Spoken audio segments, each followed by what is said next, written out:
Existe uma pergunta que muita gente evita fazer. Por que o dinheiro parece fugir?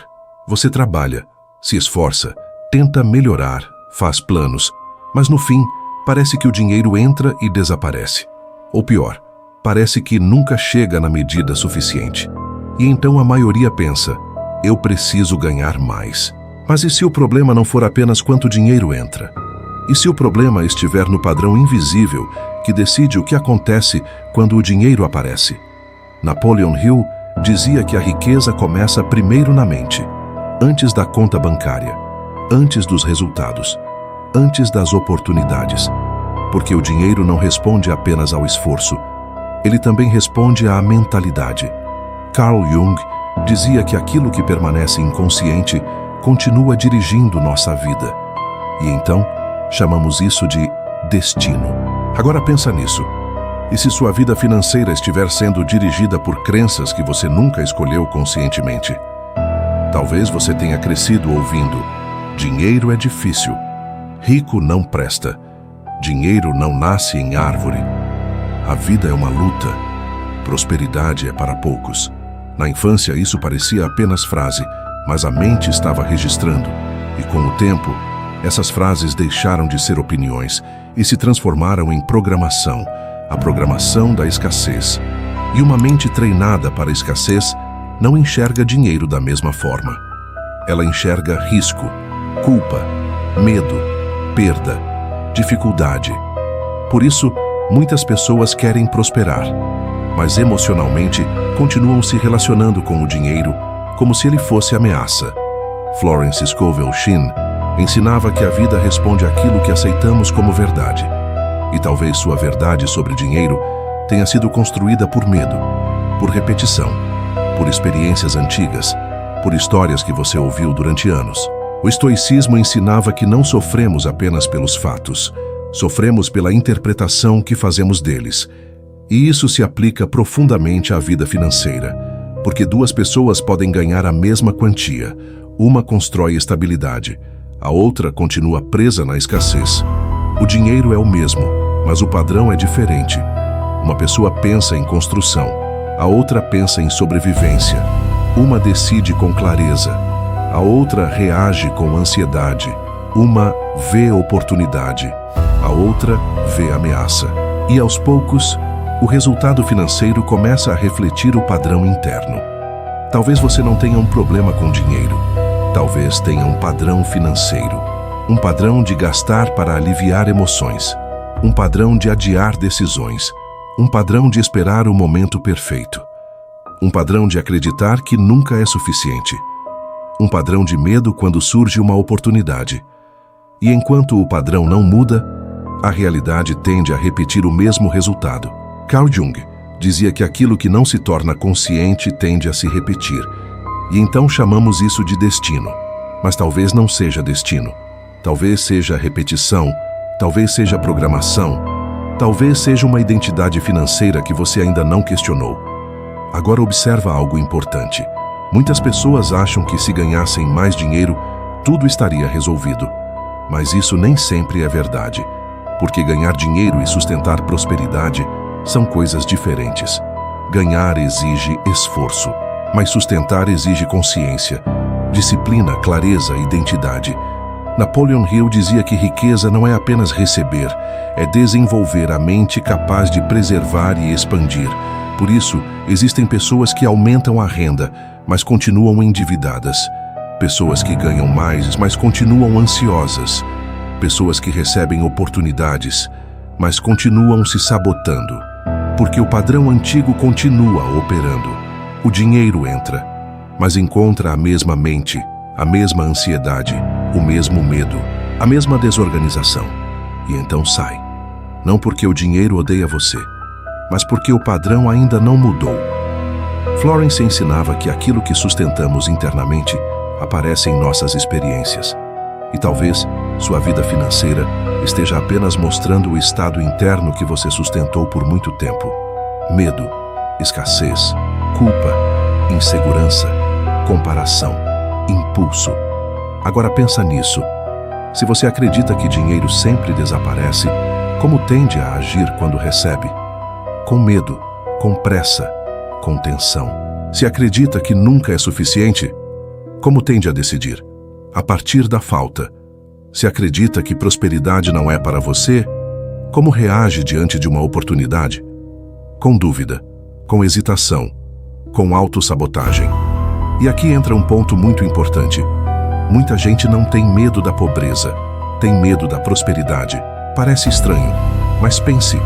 Prosperar muda a identidade, muda ambiente, muda a responsabilidade, muda a forma como você se enxerga. E crescer assusta quem foi treinado para sobreviver. Carl Jung dizia que muitas vezes tememos exatamente aquilo que mais desejamos, porque aquilo exige abandonar uma versão antiga de nós mesmos, e talvez uma parte sua ainda esteja presa à identidade de quem apenas luta, de quem apenas sobrevive, de quem sempre corre atrás. Então, quando a prosperidade se aproxima, algo dentro de você recua. Você adia, duvida, se sabota, espera mais um pouco, procura certeza absoluta, mas a certeza absoluta quase nunca chega. O estoicismo ensinava que coragem não é ausência de medo, é agir apesar dele. E na vida financeira isso é essencial, porque quem espera não sentir medo para agir, passa a vida esperando. O medo de perder deixa muita gente pobre. Medo de investir, medo de tentar, medo de errar, medo de começar, medo de crescer. E pouco a pouco, a pessoa escolhe a segurança aparente de hoje e perde o crescimento possível de amanhã. Napoleon Hill dizia que decisões firmes são uma das bases da prosperidade, porque a indecisão consome oportunidades. E talvez você já tenha perdido muitas chances, não por falta de capacidade, mas por excesso de medo. Agora existe outra pergunta essencial. Como você se enxerga quando o assunto é dinheiro? Você se vê como alguém capaz de prosperar? Ou como alguém que sempre está tentando sobreviver? Você se vê como construtor ou como vítima das circunstâncias? Você se vê como alguém que merece crescer ou como alguém que precisa pedir permissão para receber mais? Florence Scovel Shinn ensinava que a vida responde ao conceito que sustentamos sobre nós mesmos. E talvez sua conta bancária esteja refletindo não apenas seus ganhos, mas sua identidade, porque você ganha dinheiro também como se enxerga. Se você se enxerga pequeno, tende a escolher pequeno. Se enxerga incapaz, tende a hesitar. Se enxerga indigno, tende a rejeitar prosperidade quando ela aparece. Por isso, a verdadeira prosperidade começa antes do dinheiro. Começa na identidade, na forma como você se trata, na forma como decide, na forma como interpreta oportunidades, na forma como responde ao medo e, principalmente, na forma como abandona padrões antigos. O dinheiro segue padrões. Ele raramente segue desejo. Querer prosperar não basta. É preciso observar o que você repete. Quais hábitos financeiros você repete?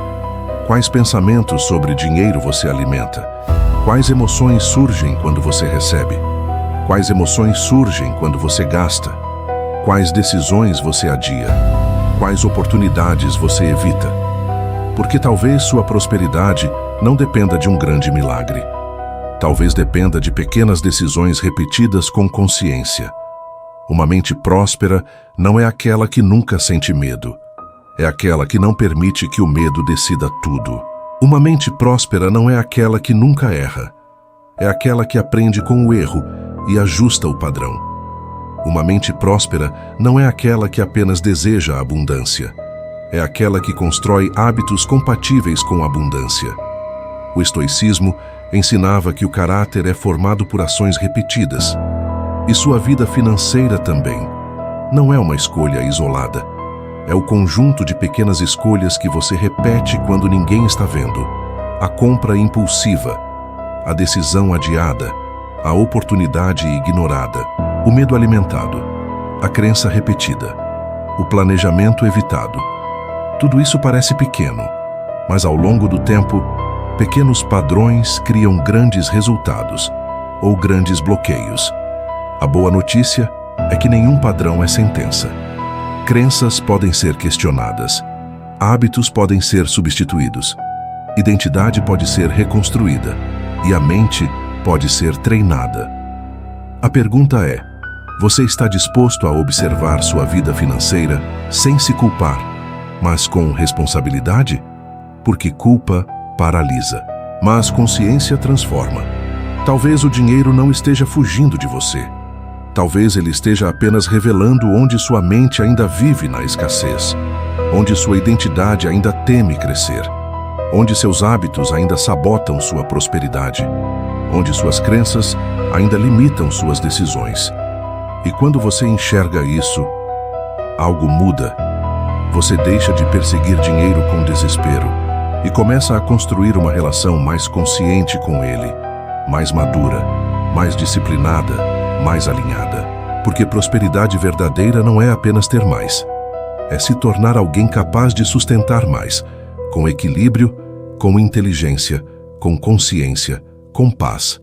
Se esta mensagem fez sentido para você, escreva nos comentários: eu escolho um novo padrão. Compartilhe este vídeo com alguém que precisa transformar a forma como enxerga dinheiro. E se quiser prosperar de dentro para fora, esse canal é para você.